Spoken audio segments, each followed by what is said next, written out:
Hello students, ready for practice? Today we are going to do practice of demand chapter MCQs. सबसे पहले मैं आपको ये कहना चाहूँगी कि आप इसका एक स्क्रीनशॉट लीजिए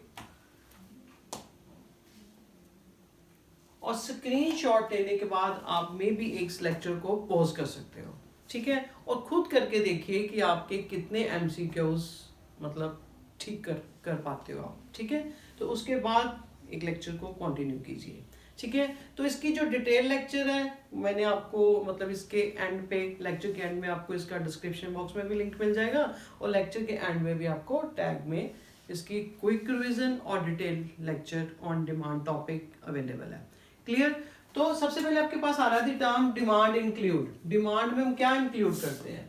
देखिए, अगर तो आपके पास पर्सन के पास पैसे ही नहीं है, उसकी कुछ कार लेने की इच्छा है, यानी कुछ लेने की इच्छा है तो उसके पास पैसे नहीं है, तो वो सिर्फ उसकी डिजायर है, ठीक है।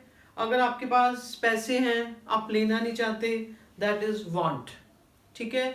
यानी कि डिमांड तब होगी जब आप अबिलिटी भी है आपके पास, यानी कि आपके पास पैसे भी हैं एंड विलिंग टू बाय, और उसको आप खरीदना भी चाहते हो, यानी कि व्हेन ए कंज्यूमर यानी कि ability to buy and willing to buy at each possible price during a given period of time, that is demand, ठीक है। ability and willingness दोनों होने चाहिए, ठीक है। ये 2-3 क्वेश्चन मैं आपको वैसे पहले बता रही हूँ, बाद में फिर आपकी MCQ में आपकी प्रैक्टिस आएगी। फिर वो नेक्स्ट क्वेश्चन आपसे पूछ रहा है the main reason for the demand curve of slope downward. हमें पता है जो डिमांड कर्व है वो स्लोप डाउनवर्ड है। ये क्यों होती है? स्लोप डाउनवर्ड क्यों होती है? Because law of diminishing marginal utility, यानी कि जैसे जैसे हम किसी चीज की उसकी कंजम्पशन बढ़ाते जाएंगे तो उसे मिलने वाली यूटिलिटी कम होती जाती है। दैट्स वाई हम उसको मतलब जब प्राइस कम पे क्वांटिटी ज्यादा की डिमांड करते हैं, ठीक है। That's why, that is the reason. Clear? यानी कि जब आप ऐसे भी कह सकते हो, जब हम क्वांटिटी, हमें दुकानदार कई बार कहते हैं कि आप ज़्यादा ले लीजिए, तो हम उसको कहते हैं कि पहले प्राइस कम कर, हम तभी ज़्यादा लेंगे। That is the reason, because law of diminishing marginal utility. Clear? और ये लॉ गिवन बाय वही मार्शल के द्वारा दिया गया है, ठीक है। क्लियर? फिर आपके पास क्वेश्चन आ रहा है कि we study only price effect, we study only price effect on quantity, other factor will remain constant. जब हम पढ़ते हैं ना कि demand of X commodity is a function of, ठीक है ना, प्राइस ऑफ एक्स कमोडिटी, बाकी जो सारे भी फैक्टर है आपके पास उसको हम कांस्टेंट मानते हैं, ठीक है ना, कांस्टेंट मानते हैं कि उसमें नो चेंज आएगा। इसको क्या बोला जाता है? इसको बोला जाता है कैटरिस पैरिबस। इसको टर्म यूज की जाती है कैटरिस पैरिबस। क्लियर? यानी कि other factors will remain constant, we will study only price effect on quantity demanded पे। क्लियर? फिर आपके पास क्वेश्चन अब MCQ फॉर्म में क्वेश्चन आ रहे हैं, वो कह रहे हैं in an individual demand function है which of the following is not a determinant. यानी कि इंडिविजुअल डिमांड है, उसको डिटर्मिनेंट, कौन सा उसका डिटर्मिनेंट्स नहीं है, कौन सा फैक्टर है जो उसको इफेक्ट नहीं करता। वही पहला कहता है कंज्यूमर टेस्ट इफेक्ट करता है, हमारा टेस्ट है। कंज्यूमर इनकम भी डिपेंड करेगी। हम फैक्टर्स देख रहे हैं, ठीक है, लॉ में सिर्फ प्राइस का रिलेशन देखते हैं, ठीक है। Population size and price of the commodity, price of the commodity naturally जब हम डिमांड कर रहे हैं हम प्राइस तो देखेंगे ही देखेंगे। यानी कि ये बात कर रहा है इंडिविजुअल डिमांड की बात कर रहा है, यानी कि हम पॉपुलेशन के साइज, इसमें इसका डिटर्मिनेंट नहीं है, ठीक है ना, इंडिविजुअल की बात कर रहा है। मार्केट डिमांड होती तो पॉपुलेशन साइज इसका फैक्टर आती है। क्लियर? फिर आपके पास आ रही है, आपने ऑप्शन को मैच करना है। सिंपल से आपको पता ही होना चाहिए कि एफ यहाँ पे जो आ रहा है ये क्या बताता है, फंक्शनल रिलेशनशिप है। वाई क्या बताता है आपके पास, इनकम ऑफ द कंज्यूमर, यानी कि ये एब्रीविएशन यूज करते हैं हम, ये ऐसे है, वाई इनकम है। टेस्ट आ गया, T for test and preference के लिए, N for the number of population या पीपल है। ये ऐसे मैचिंग फॉर्म में भी आपको पूछे जा सकते हैं, आपको पता होना चाहिए, ठीक है। इनका MCQ फॉर्म में दिया होगा इनको, यानी कि ए के साथ ए मैच विद, ठीक है ना, आई, बी विद 1, कोई जो भी आपको कैटेगरी दी होगी जो राइट है उसको आप टिक कर देना, ठीक है। फिर आपके पास ये क्वेश्चन आ रहे हैं, क्वेश्चन 7 आपके पास आ रहा है, वो कह रहा है कि एक्सटेंशन इन डिमांड। एक्सटेंशन मतलब क्या होता है यानी कि आप ये कह सकते हो, जैसे ये आपके पास है, आपके पास आ रहा है, ये आपके पास प्राइस और क्वांटिटी है, डिमांड कर्व है। अब वो कह रहा है एक्सटेंशन इन डिमांड, यानी कि आप डिमांड उस चीज की ज्यादा कर रहे हो, डिमांड आप उसकी ज्यादा कर रहे हो, ठीक है। यानी कि एक्सटेंशन इन डिमांड यानी कि rise in quantity demanded due to fall in price of a good. यानी कि जब भी एक्सटेंशन और कॉन्ट्रैक्शन है, यानी कि एक्सटेंशन हो रहा है ना, डाउनवर्ड मतलब मूवमेंट अलोंग डिमांड कर्व है, जब भी आपके पास एक्सटेंशन इन डिमांड या कॉन्ट्रैक्शन इन डिमांड है, वो मूवमेंट अलोंग डिमांड कर्व है, या नीचे आ रही है, ठीक है ना, एक्सटेंशन है, कॉन्ट्रैक्शन है तो अपवर्ड जा रही है, क्लियर। ये due to on price of a commodity होता है, ठीक है। Extension in demand rise in quantity demanded आ रही है, और contraction in demand fall in quantity demanded due to rise in price of a good, ठीक है। फिर increase in demand, demand increase कब होती है, डिमांड इंक्रीज होती है, डिमांड देखो ये कॉन्ट्रैक्शन और एक्सपेंशन है, मतलब डिक्रीज और तब होनी है आपके पास जब ड्यू टू अदर फैक्टर, उसका जो अपना प्राइस है वो फिक्स है, ठीक है। यानी कि अगर उसकी डिमांड अब इंक्रीज हो रही है तो राइटवर्ड शिफ्ट कर रहे हो, ठीक है, अगर कम हो रही है तो लेफ्टवर्ड शिफ्ट कर रहे हो, यानी कि ड्यू टू अदर फैक्टर है। यानी कि इसमें आता है जब increase in demand, increase in demand यानी कि demand increases at same price, उसका अपना प्राइस सेम है, उसी सेम प्राइस पे आप उसकी डिमांड इंक्रीज कर रहे हो, यानी कि due to other factor. Increase in demand यानी कि demand increases at same price, फिर decrease in demand, demand decrease at same price, ठीक है। ये इसकी मैचिंग का कॉलम बनेगा। और उधर से आपके पास एक क्वेश्चन और था, ये क्वेश्चन भी इंपॉर्टेंट अब छूट गया। वो कह रहे हैं विच ऑफ द फॉलोइंग, ध्यान से देखना क्वेश्चन को, विच of the following will not shift in demand curve, demand curve में शिफ्ट नहीं होता, यानी कि मूवमेंट आती है, यानी कि चेंज इन इनकम कह रहे हैं, चेंज इन इनकम है तो आपके पास ये शिफ्ट्स आएंगे, ठीक है। प्राइस ऑफ ए गुड, अगर उसकी प्राइस ऑफ ए गुड है यानी कि वो क्या है, फिर मूवमेंट आएगी उसमें, कॉन्ट्रैक्शन और एक्सटेंशन हो रहा है, ठीक है। चेंज इन टेस्ट आ रहा है तो नेचुरली शिफ्ट्स आएंगे, चेंज इन एक्सपेक्टेशन है तब भी शिफ्ट्स आएंगे। यानी कि क्वेश्चन है उसका ध्यान से पढ़िए, विच of the following will not shifts in demand curve, demand curve में शिफ्ट नहीं आएगा, यानी कि वो क्या पूछ रहा है, इसमें मूवमेंट आएगी, ये आपकी ऑप्शन आएगी price of a good, price of a good reason आएगा, ठीक है। अगर यही क्वेश्चन वो ऐसे पूछ ले, कह रहा है कि which of the following will not inconsist with, यानी कि विल नॉट इनकंसिस्ट विद, तो इसके साथ वो कंसिस्टेंट नहीं करता, यानी कि विल नॉट इनकंसिस्ट, यानी कि मतलब क्या हुआ, कंसिस्ट करता है। क्वेश्चन समझ रहे हो ना। अगर इस फॉर्म में क्वेश्चन आ जाता है कि विल नॉट इनकंसिस्टेंट विद, यानी कि वो चीज कंसिस्ट कर रही है, नॉट भी आ गया और इन भी है, यानी कि which of the following will not inconsist with shift in demand curve, shift in demand curve में मतलब कौन सी चीजें कंसिस्ट कर रही हैं, तो फिर आपका आंसर बदल जाता है। फिर आपके पास ऑप्शन आएगी चेंज इन इनकम भी है, चेंज इन टेस्ट भी है, चेंज इन एक्सपेक्टेशन भी है, यानी कि आप एमसीक्यू में देखोगे कौन सी ऑप्शन है आपके पास, यहाँ पे 1, ये 3rd और 4th लिखा हुआ है, तो that is the right answer, clear. फिर उसके बाद आपके पास क्वेश्चन ये भी आपको क्लियर, 7th भी क्लियर। अब आपके पास 8th क्वेश्चन कह रहा है income increased, income increase and demand for a good decrease, demand decrease हो रही है, कौन सी गुड है, नॉर्मल गुड की तो इनकम के बढ़ने पे उसकी डिमांड ज्यादा करेंगे, इंफीरियर गुड है, ठीक है, जो इनकम के बढ़ने पे उसकी हम डिमांड कम करते हैं, ठीक है। ऐसी सब्स्टिट्यूट गुड्स कौन सी होती हैं, सब्स्टिट्यूट गुड जैसे कि car and Pepsi and Coke की एग्जांपल, यानी कि सेम है, सेम आप you can replace with each other,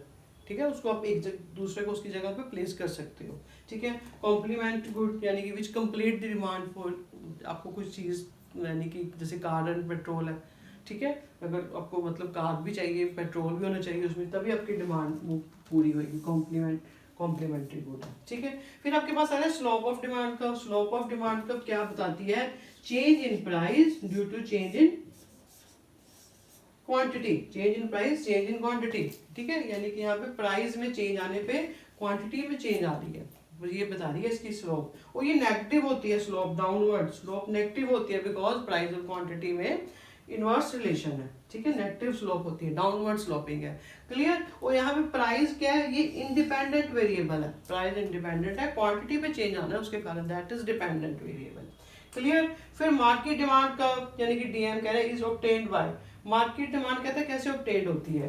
ये देखो ये आपके पास एक इंडिविजुअल डिमांड है, एक कंज्यूमर की डिमांड कब है, ये कह रहे हैं दूसरे कंज्यूमर की डिमांड कब है। तो ये जब आप मार्केट डिमांड बनाओगे तो आप इन दोनों को जोड़ के बनाओगे, ठीक है, यानी कि ये ऐसे बनेगी, ऐसे इन दोनों को जोड़ के बना है, यानी कि market demand curve is obtained by horizontal. यहाँ पे आपको ऑप्शन में कोई वर्टिकल दे रखी होगी, ऑप्शन कुछ और दे रखी होगी, ये हॉरिजॉन्टल उसके समेशन आती है, इन दोनों को ऐसे हॉरिजॉन्टल जोड़ ऐसे बनती है, ठीक है। और ऑप्शन में ऐसे भी दे रखा हो सकता है कि ये फ्लैटर शेप होती है मार्केट डिमांड, या स्टीपर है, ये फ्लैटर बनेगी, फ्लैटर ऐसे, फ्लैटर ऐसे, ये स्टीपर शेप है ऐसे, ये फ्लैटर शेप बनेगी, ठीक है, क्लियर। तो ये जो हम लॉ ऑफ डिमांड कर रहे हैं ये क्वालिटेटिव इंफॉर्मेशन देता है हमें, क्वालिटी यानी कि सिर्फ डायरेक्शन बता रहा है, क्वालिटेटिव। जो इलास्टिसिटी डिमांड हम नेक्स्ट में पढ़ेंगे वो हमें क्वांटिटी बताता है, क्वांटिटेटिव, क्लियर। अब आप एक बार इसका भी स्क्रीनशॉट ले सकते हैं, वैसे ही आप एक बार इसको खुद अटेम्प्ट करके देखें तो उसके बाद लेक्चर अटेम्प्ट करें, ठीक है। तो अब क्वेश्चन आ रहा है नेक्स्ट, कह रहा है what will be the impact of following changes on demand curve. Demand curve पे हमने उसके चेंजेस बतानी है, क्या आ रही है, ठीक है, डिमांड कर्व पे। पहला कह रहा है car, when price of an increase in petrol, यानी कि कार और पेट्रोल के कॉम्प्लीमेंट्री गुड की एग्जांपल है। कह रहा है व्हेन, मतलब कार पे इम्पैक्ट बताना है, when price of an increase in petrol, ठीक है, पेट्रोल का प्राइस इंक्रीज हो रहा है तो कार पे क्या इफेक्ट पड़ेगा, वही वो क्या कर जाएगी, प्राइस पेट्रोल का इंक्रीज होने पे कार की डिमांड का पे क्या इम्पैक्ट पड़ेगा, वो शिफ्ट कर जाएगी लेफ्टवर्ड, क्लियर, शिफ्ट आएगा। फिर कह रहा है desktop computers with price of laptop, अब इंक्रीज हो रहा है प्राइस लैपटॉप का, ठीक है, इंक्रीज हो रहा है प्राइस लैपटॉप का, तो डेस्कटॉप उस पर क्या इम्पैक्ट पड़ेगा, कंप्यूटर्स पे क्या पड़ेगा, लैपटॉप और कंप्यूटर आप सब्स्टिट्यूट गुड्स कह सकते हो।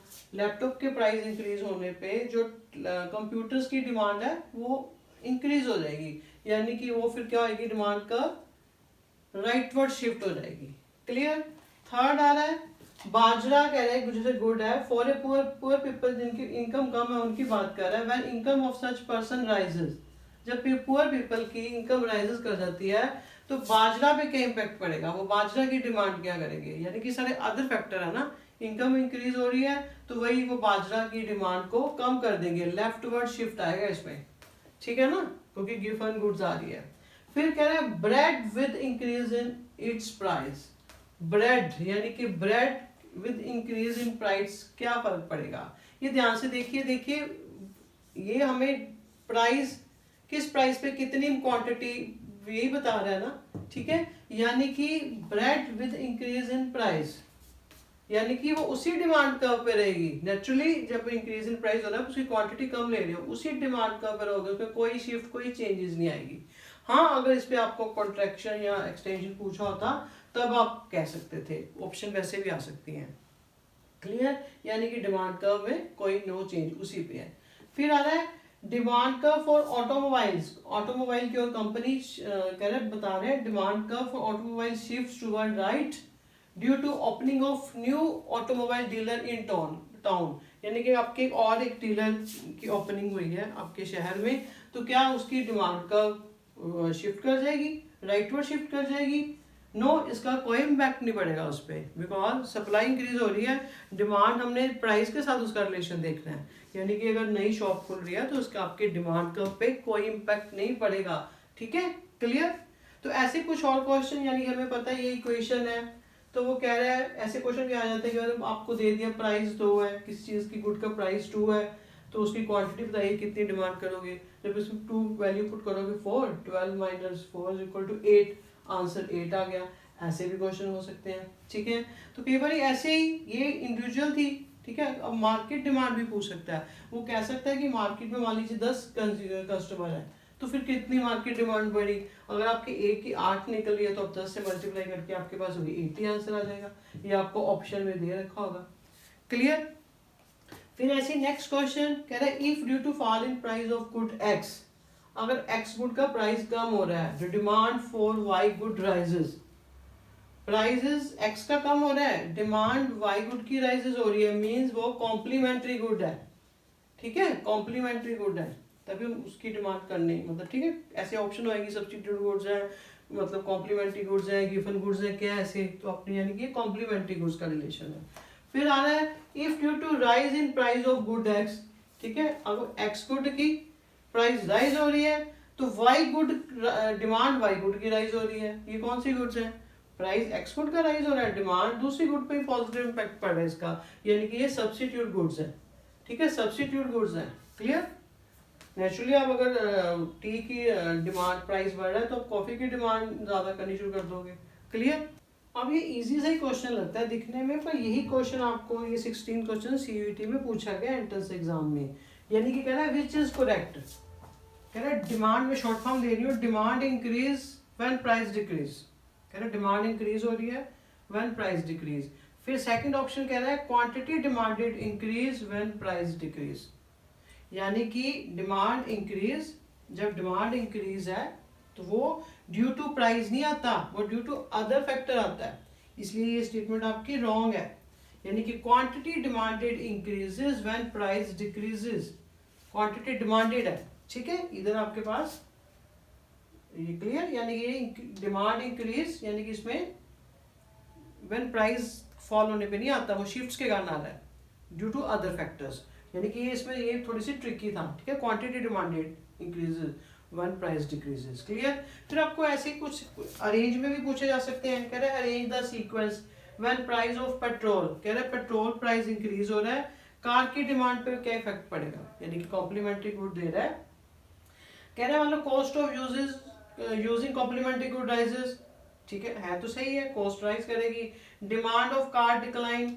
ये भी सही है, ठीक है ना, left shift of demand curve, हम डिमांड कम करेंगे, consumer reconsider consumption of related goods, यानी कि ऑप्शन तो सारी सही है पर हमने उसको अरेंज करना है, कह रहे arrange the sequence when petrol price of petrol increases, price of petrol increases होने पे क्या हो रहा है, cost of using complementary good rise कर दी है, क्लियर ए, ठीक है। फिर आप देखोगे कंज्यूमर रिकंसिडर, कंज्यूमर सोचेगा अपनी कंजम्पशन को, रिकंसिडर करेगा consumption of related good, option D, ठीक है। फिर आपके पास आएगी यहाँ से लेफ्टवर्ड शिफ्ट, यानी कि आप डिमांड उसकी कार की डिमांड क्या कर रहे हो, लेफ्टवर्ड शिफ्ट हो रही है, इधर जा रही है, लेफ्टवर्ड शिफ्ट हो रही है, लेफ्टवर्ड शिफ्ट हो रही है, तभी हमें पता लगा कि जो कार की डिमांड है वो डिक्लाइन हो रही है, ठीक है, यानी कि ऑप्शन सी, फिर ऑप्शन बी, यानी कि आपको ऑप्शन की मैचिंग दी होगी ए डी, यानी कि पहले सी आएगा, ठीक है, लेफ्टवर्ड शिफ्ट हुई जिससे आपको पता लगा कि फिर बी आ रहा है, क्लियर। ऐसे आपको ऑप्शन आएंगे ए डी सी और बी, ऐसे ही क्वेश्चन और प्रैक्टिस कर लेते हैं। फिर कह रहा है अरेंज, अब कह रहा है व्हेन कॉम्प्लीमेंट्री गुड्स के बारे में बता रहा है, व्हेन कॉम्प्लीमेंट्री गुड का प्राइस इंक्रीज हो रहा है तो कह रहा है क्या होगा, consumption of related good becomes less attractive, naturally complementary good का प्राइस इंक्रीज हो रहा है तो लेस अट्रैक्टिव हो जाएगी। फिर कह रहा है demand for primary good contracts, primary good यानी कि गिवन गुड की डिमांड कम हो जाएगी। फिर interdependent relation between goods weaken, उनका जो रिलेशन है वो गुड का वीकन हो जाएगा इंटरडिपेंडेंस का।